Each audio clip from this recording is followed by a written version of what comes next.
beeku jira injiru never.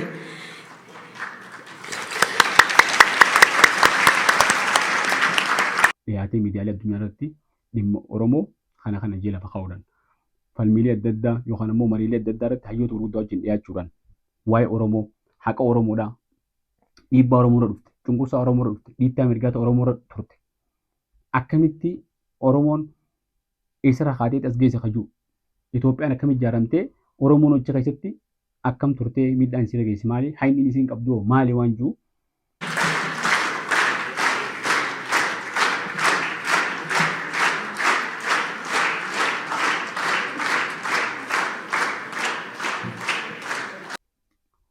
Hayyuudha yoon jeenis jechi hayyuu jiru nan quubsu beekaa yoon jees jechi beekaa jiru nan quubsu nama dandeettiin isaa mul'iftee nama gartee akka amma yeroo ammaatti sooshaal miidiyaadhaan osoo hin ta'in nama dandeettii isaatiin cichoominaan baratee barsiise uummata keenya kana mul'ise ifii mul'atee uummata keenya mul'ise nama uummata keenyaaf gumaacha gama hundaan qabsoo irratti barnoota irratti jiruuf jireenya irratti gama hundaan gumaacha nama godhe.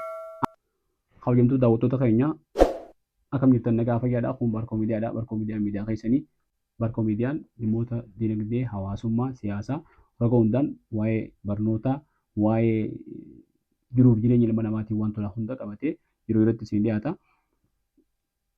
Arraan tana immoo sagantaa duriin addaa takka qabatee sagantaa addaatiin isin dhufe sagantaan tun maali warra jettaniif turtii gaarii wajjin godhadha. Sagantaa irraa arguu dandeessanii waa'een irraan tana kaafnu waa'ee nama tokko nama guddaa waa'ee isaa namoonni waa'ee namaa beekan yookaan immoo namoonni gurguddaan nama guddaa nama kabajaa qabu nama barnoota qabu nama dandeettii qabu nama yoo haasawuu isaa tolu kayoo barreeffamuu isaa tolu kayoo gartee bakka hundatti akkaataan inni itti dhiyaatu roga hundaan hedduu namatti tolu nama guddaa tokko isin dhiyeessuu deemna. Namni kun eenyu jettanii akka isiniif keessa yaaddan beekamaadha.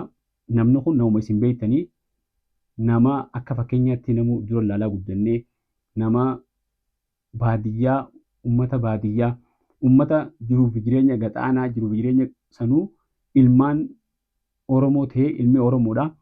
Sirna bittaa gartee nyaatanyootaa hammaan duraa keessatti ilmaan Oromootii fi Oromoon walumaanuu akka ilma namaatti akka guutuu ilma namaatti ilaalamaan turre uummata akkasiirra dhalatee ilmi uummata sanii baadiyyaa dhalatee baadiyyaa guddatee yeroo Oromoon barachuudhaaf hin harkatin keessatti baratee bakka guddaa ga'ee nama yuunivarsiitii addunyaa barsiisu nama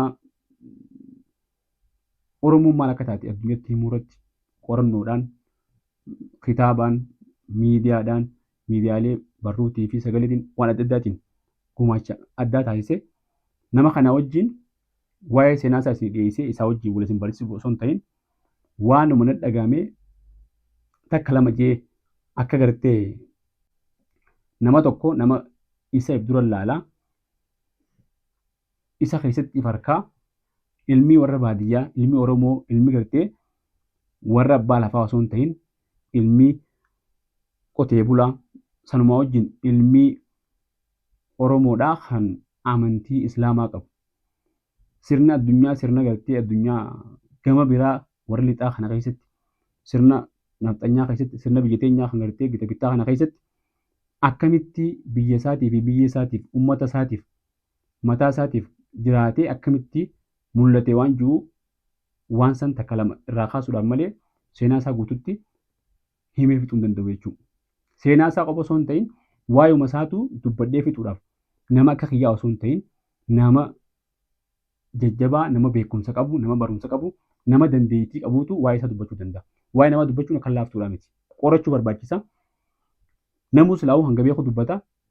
Sanumaaf anis waan nan mul'ate wantoota namoonni gurguddaan mul'atan viidiyoo garaagaraa ni agartanii wantoota isaan dubbatan namoonni isa beekan akkamitti akkas dubbatanii inni hoo namoota beeku akkamitti akka dubbate waa'ee seenaatiin akkamitti akka dhiyeesse ni agartanii jechuudha adda addaatti. Saniif namni irraa dubbachuu jiru kun hayyuudha yoon jeenis jechi hayyuu jiru nan quubsu beekaa yoon jees jechi beekaa jiru nan quubsu nama dandeettiin isaa mul'iftee nama gartee akka amma yeroo ammaatti sooshaal miidiyaadhaan osoo hin ta'in nama dandeettii isaatiin cichoominaan baratee barsiise uummata keenya kana mul'ise ifii mul'atee uummata keenya mul'ise nama uummata keenyaaf gumaacha gama hundaan qabsoo irratti barnoota irratti jiruu fi jireenya irratti gama hundaan gumaacha nama godhe aadaa fi afaan irratti nama gumaacha godhe kana keessaa gabaabinaan waa'ee isaa gabaabseetiin takka takka isin tuttuqa wantoota eenyummaa isaatii fi cimina isaa qofa osoo hin ta'in mee akka Oromootti akka ilma Oromoo tokkotti gumaacha inni Oromoof taasise kana bakka sadiitti qoodnee haa ilaallu. Gumaacha inni Oromoof taasise. Namni irraa haasa'u jiru kun nama guddaadha nama isin beektanii nama yeroo dheertuu baratee Oromoodhaaf toora umrii isaa toora jiruuf jireenya isaa keessatti toora waggaa 40 waggaa 50 uummata Oromootiif sagalee ta'ee uummata Oromootiif fakkeenya ta'ee uummata Oromootiif utubaa ta'ee roga qabsoo keessatti roga aadaa fi aartii keessatti roga afaanii keessatti gama hundaan nama jiraachaa hanga ammaa gahe. Hayyuu yoon jechuun isin jetti hayyuun itti xiqqaata. Hayyuun hayyootaa huni nama hayyuu oomishu hayyuu waa'ee hayyuu guu dubbatus hayyummaadhaan dubbatu Piroofeesar Mahammad Hassan Aliiti. Piroofeesar Mahammad Hassan nama roga hedduudhaan gumaacha hedduu taasise. Gumaacha inni taasise kana akkaan isin jetti bakka sadiitti qoonnee olaallee tokkoffaa roga qabsoo Oromootiin gama qabsoo Oromootiin gumaacha inni godhee maal fakkaataa jennee haa ilaallu gabaabdutti jechuudha. Yeroo hunda waa'ee Dr. Mahammad na ajaa'ibsiisu tokkotu jira. As keessaa namni Dr. Mahammad waanaa godhi jettanii gaafattanii Dr. Mahammad isin beeku jira? Jira? Hin jiru. Never.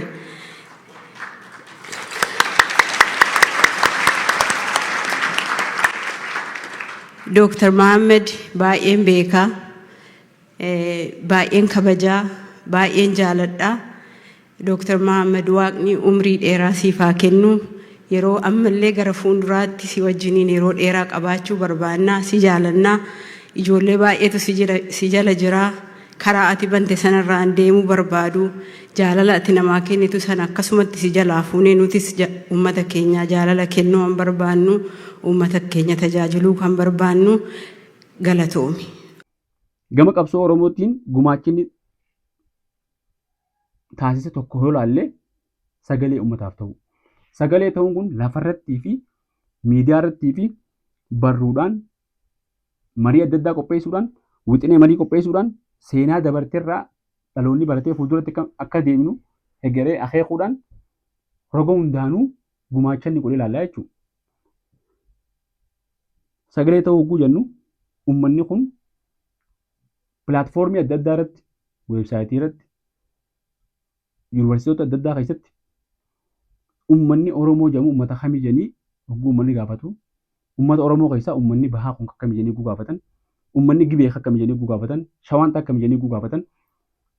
Uummanni Oromoo kun akkaataan sirnatu dabre jalatti itti caban akkamii jedhanii gaafatan. Seenaa ammaan dura dabarte kan namoonni warri Habashaa kun akka fedhanitti karaa fedhaniin seenaa tana seeneessanii lafa kaayan tana qabatamaan maddoota seenaadhaa bakka adda addaa jiran qoratee funaanee wali qindeessee uummanni keenya uummata akkanaati jee The Oromoo of Itoophiyaa kitaaba jiru kitaaba guddaadha maxxansee jechuudha. Ni argattan Google irraa bakka adda addaa PDF ni buufadhaa fi dubbisaa. Qorannoo inni Oromoo Gibee irratti godhee ol guddattee waan Oromoo guutumatti waan kun of keessaa qaba. Dubbisaadha. Namni hedduun amma tokkicha kana qofa beeka. Barruu gosa adda addaa aartikloota yuunivarsiitii addunyaa hedduu irratti maxxanse. Akkaataa cabaa uummanni keenya calanqoo itti cabe. Sirni gabbaarii warri gartee settlers jedhaniin kun warri uummata keenya cunqursee sirna nafxanyaa jala dhufee gartee miilikii hojii dhufe waan uummata keenya irratti raawwate bareechee akka ajaa'ibaatti dhiyeessanii baruudhaanis qopheesse sagaleedhaanis waggaa 50ffaa yaadannoo waggaa 50ffaa hundeeffama afran qaloo irratti akka ajaa'ibaatti dhiyeesse. Sagalee uummataa ta'uu uummata Oromootiif ta'uu kanarratti keessatti gama adda addaatiin sagalee ta'a ture. Takka miidiyaalee afaan Ingiliishiin dhiyaatee miidiyaalee addunyaa irratti dhimma Oromoo kana jee lafa kaa'uudhaan falmiilee adda addaa yookaan immoo mariilee adda addaa irratti hayyoota gurguddaa wajjin dhiyaachuudhaan waa'ee Oromoo haqa Oromoodhaa dhiibbaa Oromoo irra dhufte cunqursaa Oromoo irra dhufte dhiittaa mirgaata Oromoo irra turte akkamitti Oromoon eessarraa kaatee as geesse kajuu Itoophiyaan akkamitti ijaaramtee Oromoon hojii keessatti akkam turtee miidhaan isii dhageesse maali haynni isiin qabdu maali waan jiru yeroo dheertuu tanaaf toora waggaa 50tiif barreessaa barsiisaa as ga'ee jechuudha. Gama gumaacha godhuutiin. Kana madditti mariileen adda addaa akka Oromootti jaarmaaleen garaagaraa jaarmaaleen siyaasaa jaarmaaleen hawaasummaa adda addaa hogguu ijaaraman jaarmaalee kana keessatti jaarmaaleen qorannoo akka osaafaan jaarmaalee kana hunda keessatti wixinee qopheessuun yaada dhiyeessuun marii godhuudhaan hogganuu walqixxeessuun gumaacha guddaa godhee jechuudha. Gumaachi isaa hangana jedhamee himamuu miti jechuudha gama kanaan. Gama barnootaatiin gumaachinni gama barnootaatiin nuuf kanne maal fakkaata kajuu olaalle qabxii lammaffaa. Inumaa gaa ulee malee horiitti jiru inni bakka dhaqee baratee mucaan horii jalaa bade beekaa ganda jijjiiru hawaasa jijjiiru ta'ee nu dhufa akka waan achii qopheessanii deemitu uummata keessan jijjiiri jedhanii erganii dura abbaa keenya jijjiire. Mana barnootaa seenuun ijoollee amaarsitii sanii dhugaa mitii garsiise. Yoggaa dhufu ijoollee gandaarra isaa islaama isaa irra qaceela. Abbaan gammadeeti inumaahu bakkiti ijoollee namaa qaceelchiti malee ijoolleen amaarsitu ijoolleen haa barattuu jechuu jalqabe. Baruma inni dhufe sanii manyoo keessaa nama 18 gandarraa iskoolaa seene. Lafti xiqqoon fagaattii sa'a takkaa fi cinaa karaa tokko nama deemsifti guyyatti sa'a 3 deemna. Karaanis daggala keessa deemnee dhaynaa rakkoo qabdi. San cufatti dhiifne edaa inni hiriyoota horii wajjin tiisan san dammaysee barnoonni waan ta'u barsiisee jarri obboleeyyan isaaniitii fi ijoollee isaanii xiqqoolee akka barsiisuu yaadan. Booda bakka nuti dhannutan ijoollee jajjabduu horii tiisitee qufte qofaa dhaqa. Karaan jabaa sa'a 3 guyyaa deemuu barbaachisa. Booda akkam godhan hiriyoonni isaa ka horii hojjetiisan sun ganda qopheessanii ganda wal taasisanii mana barnootaa qa'ee isaan ijaaranii mootummaa barsiisaa gaafatan. Gaara mul'ataa keessa bakkitii manni barnootaa dura baadiyyaa keessatti ijaarame ganda keenya.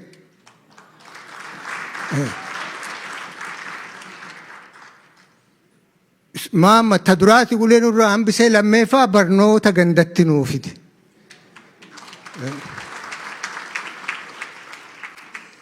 Egaa akkaataa inni bakka san ga'e seenaa idanaa halkan guutuu yoon himee hin fixu guutumatti ganda hawaasa keenya jijjiire barnoota gandan nuu fide ansilaa inni chii baduu baate har'a manyoon jira.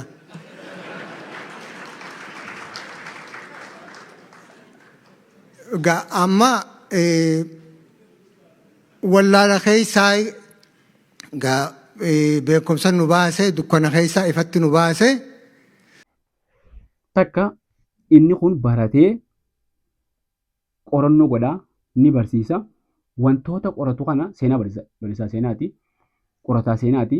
Seenaan inni qoratu kana addunyaa guutuu wajjin seenaa Itoophiyaatii fi Oromoo wal qabsiisee ilaalee Oromoon akkam keessa akka jirtu qorannoo tanaan dhaabbilee adda addaatiif dhiyeessaa jechuudha.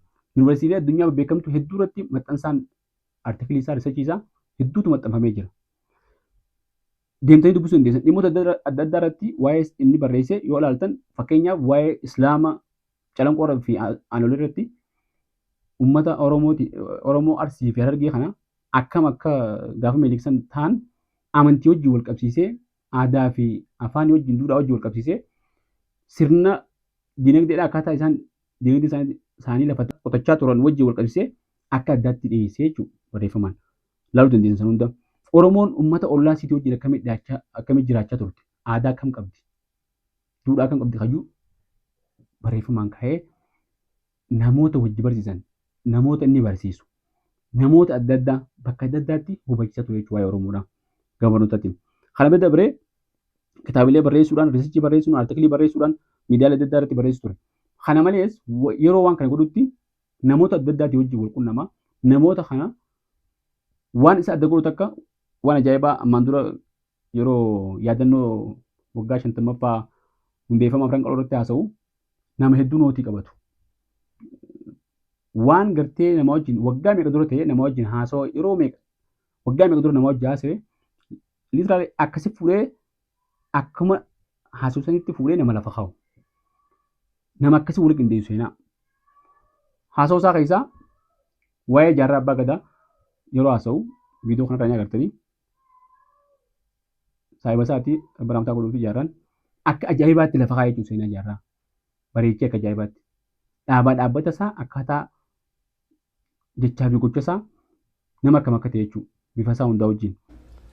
Jaarraan yogguu san duruu murate deemuuf nuti immoo hin beekne hedduu belbela laal. Akkamitti uummanni keenya kun harree xiqqaa guddaatu nu fe'achuu barbaada. Haqa keenya namuu dhufeetuma namaa gaditti nu laala.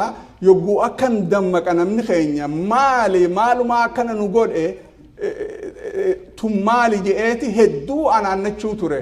Ibidda yogguu san akkaan amma yaadadhutti nama ibidda tufu riili dhugatti edaa inni duruun muratee sisteema jiru kana abadan akkatti jalan taa'u waa takkaan godhe jee ka muratee deeme jechuu.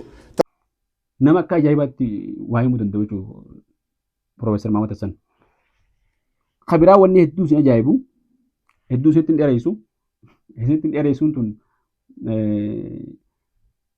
waan yeroo hedduu Profeesar Maamad Hassan jiru laal isinirraa hin gabaabsaa jeeti hoggaa haasa'u keessatti waan kana wanni kaaseef gama eenyummaatiin gumaacha inni godhe sadiin jee qabsoo Oromootiif barnootaan gama eenyummaa Oromoo tanaan aadaa safuu duudhaa afaan kana hunda Profeesar Maamad Hassan toora waggaa 40 biyya alaa jira. Garuu akkuma nama gaara mul'ataa jirutti afaan Oromoo hatti dhalate san hatti guddate san kan uummanni keenya baadiyyaa dubbatan qulqulluu dubbata. Akkaataan inni itti dubbatu maas akkaataan inni itti dubbatu akkuma uummanni dubbatan sanii dubbata. Hogguu sagalee sullee jechoota illee. Wanni hedduu biyya faranjii keessa namni waggaa 2-3 deemee jiraate afaan waliin makuu eegala. Kan yuunivarsiitii seenee yookaan ammoo namoota adda addaatii wajjin walitti dhiyaate akka warra magaalaatti dubbachuu eegala. Akka biraatti dubbii jijjiiruu eegala. Inni akkasumatti aadaatti keenyaa fi duudhaa keenya afaan keenya qabatee deemu jira. Nama adda addaa nama fakkeenya nu ta'uu qabu jechuudha. Hogguu haasa'u yoo dhageeffatte nama baadiyyaa keessaa tokko gartee hacaayaa taa'ee sitti haasa'u jiru fakkaata jechuudha. Akkasitti qabsiisa waan haasa'u hunda jechoota dubbatuu fi akkaataa inni itti haasa'us. Namni kun nama iftuuluu hin qabne akkanaaf akkana jechuu hin qabne haasa'u inni sirna galateeffannaa isaa irratti godhe gabaabaa hanga tokko isin haayitiin jira ituma irra dhaaluu dandeessanii haala isaarra waa'ee quuqama uummata isaa waan dubbatee jira. Takkaa waan uummata Oromoo dubbachuu dhiifne inni waggaa 50 kana. Barreeffamaanis taate, sagaleenis taate, hiree bakka nama wal harkees taate, barattoota Itoophiyaatti hojii yeroo adda addaatti gaafa qabsoo gaafa Dargii fi Haayile Sillaasee hunda takkaa dhiiseen beeku. Gumaacha guddaa gaafa si baraturraa hanga gartee ichitti yeroo barsiisutti yeroo qorannaa godhutti takkaa waan Oromoo dhiiseen beeku. Haasawaa sagantaa ajaa'ibaatu torban kana keessa kaleessa sagantaa galateeffannaa fi beekamtiitu isaaf godhame. Waa'ee isaa wanni kaasee waan kana hangana isiniif himeef waa'ee isaa guutuutti isiniif himaa yookaan ammoo anaatu beekaa jechuu osoo hin ta'in namoonni bebbeekamaan namoonni jajjabaan namoonni isaa wajjin jiraatan maatiin namoonni isaa wajjin waan adda addaa keessatti hirmaachaa turan yeroo karaa dheeraa hojii deeman waa'ee isaa akka haasa'an sagantaa sana irratti daawwannee jira daawwachuu dandeessi jechuudha isinillee. Akka ajaa'ibaatti himan jechuudha. Namoonni isa beekan. Nama addaa akka ta'e kenna addaa. Horeen sagantaa san qopheessillee haa galatoomtu. Uummanummaan Oromootu yaadatee gamana deebi'ee uummanni keenya jabaa isaa jabeeffachuun waan laaftuu ilaalamuu miti. Waan gartee hedduu bareedduuti. If yaadannee jennee waan gammanne jechuudha. Bakka itti namni abaluu ganda kana abaluu gosa tana abaluu akkanaan wal qoqqooduu eegaletti jabaa keenya osoo gosaa fi gandaa fi kanaan hin qoodin Oromoon akka Oromootti tokko ta'anii sagantaa bareedduu san qopheessan. Horeen sagantaa sanii birata guddaa qabdi jechuudha sagantaa akkasii qopheessuuf. Yoo namni walii ta'e wal ta'e walii galee waan guddaa hojjechuu kan dandeenyu asirraa arguu dandeessa jechuudha. Sagantaa sana irratti namoota hedduutu haasawaa adda addaa taasisee namoota hedduutu hirmaate Rabbi umurii haa dheeressu. Koommunitiin Atlaantaa Joorjiyaadhaa biyya Ameerikaa hedduu gumaacha guddaa godhanii sochii guddoo godhanii keessummaa san hunda keessummeessanii haala bareedduu saniin gammachiisanii gammachuudhaan beekamtii san piroofeesaraaf kennanii.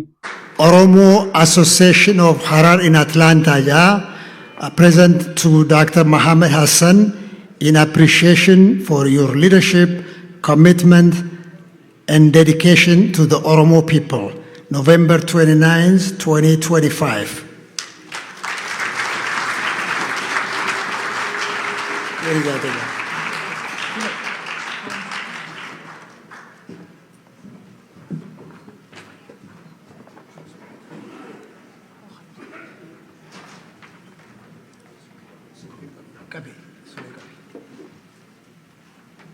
Haitianu Professor Muhammad Hassan Ali, in recognition of a lifetime of distinguished service to family and to the world through excellence in academia, with deepest gratitude and honor from Chafe Ramis and family. Jahunis.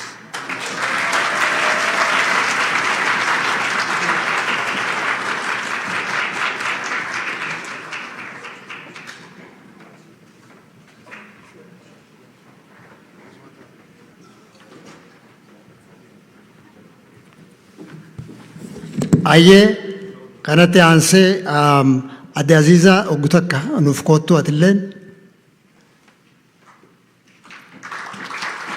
Muhammad.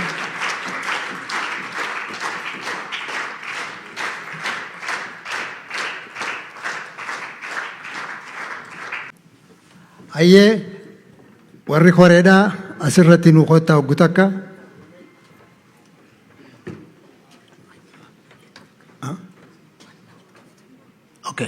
Hayyee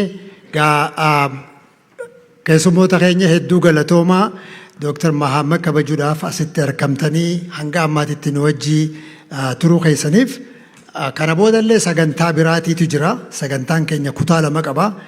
Kun sagantaa kutaa duraati. Amma akka badhaasa kana waan qabxii takka dubbatee badhaasa kana Dr. Muhammadiif nu kennu Geggeessaa community Joorjiyaadhaa ka ta'e obbo Jamaaliin asitti afeeraa. Obbo Jamaal. Fayyaa ta'e Dr. Sintaayyoo asinni affeeruu keetiif badhaasa kanaa communitiin Oromoo ka Joorjiyaa ka qopheesse akka Muhammad ibsaa naaf kennu gaafadha.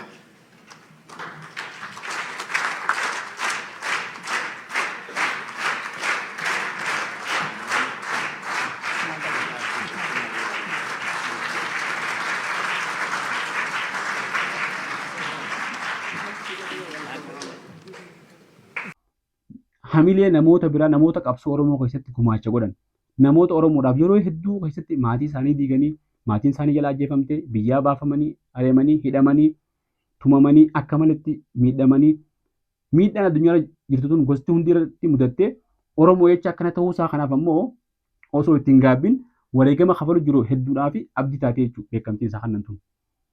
Akka ilmi namaa booda hin deebine akka namni haqa isaa falmachuu irraa booda hin deebine waa'ee isaa dubbachuu irraa booda hin deebine eenyummaa isaatiin akka namni sodaanne akka namni eenyummaa isaatiin iftihee jiraatu kaka'umsa guddaa keessatti uumte jechuudha. Dhaloota lafaa ol deemuuf illee fakkeenya taati. Namni eenyummaa isaa, aadaa isaa, seenaa isaa, amantii isaa qabatee addunyatti beeksifatee akka iftee jiraachuu danda'u jechuudha. Kanarratti warri waan kana yaadatee sagantaa tana wixinee tana haasee asiin ga'e hundi galata guddaa qabanii haasawni inni achirratti taasisan ammoo haasawa addaati. Waa'ee uummata keenyaa sagantaan tun anaaf taasifamte hedduu galatoomaadha. Ammoo siyaasa dubbatanaan jinaadha waa'ee uummata keenyaa irraanfachuu hin qabnu jedhe. Waa'ee uummata keenyaa irraanfachuu hin qabnu yeroo hundaa'u. Uummanni keenya haala hamaa keessa jiranii. Akka waggaa 500 isaan irra hin gahiinitu ammarra gahu jira jedhe. Sirna amma jiru kanaan. Kun waan inni jedhu. Lafti Tuulamaa, lafti Sukkoomandoo, lafti Booranaa, lafti adda addaa Oromiyaa keessa bakka adda addaa hunda jechuudha. Jimmaa, Shanan Gibee kan bakka hunda Harargees fudhatan akkasuma lafti gurguramu jirti. Mootummaan lafa gurgurachuu jira. Kana warri beeku ni beeka. Lafa mootummaan akka gurgurachuu jiru. Warri beeku ni beeka. Maqaa investimentii taate maqaa adda addaatiin lafa gurgurachuun normaal taatee jirtu jechuudha. Namaa gurgurachuun ni jirti Itoophiyaa keessa lafa bira qottee. Kanaaf uummata kana irraanfachuu hin qabnu. Waan kana yeroo hundi dubbachuu qabna. Akkuma ta'e haalli kun jijjiiramuu qaba. Uummanni keenya jiruuf jireenya isaa fooyya'uu qaba jedhe. Nama sagantaa isaaf qophaa'e irratti sagantaa gartee silaa namni bashannanaa fi waan akkanaa qofa jee yaadutti waan uummata irraanfachuu hin qabu jee waan uummata isaa dubbatee jechuudha. Nama addaati. Kanaaf hayyuu kanaa namoonni gariin gartee hayyuu kanaa kanaas waan siyaasaan isaanii wajjin walitti bu'uuf yookaan ammoo akka isaan fedhan isaan inni hin taane jecha isaas homachuu yoo haqee qofaa barbaadanii jechuudha. Haalli ammaan tana jiru miilli mataa ta'e mataan miila ta'e namoonni silaa wallaalaan uumaan beekne namoota waa beeku kana gorsuu fedhan. Ajajuu fedhanii gorsuu bira kutanii itti himuu fedhan. Haalli jiru akkanaa miti siyaasaan akkanaa miti jedhanii siyaasaas barsiisuu fedhan.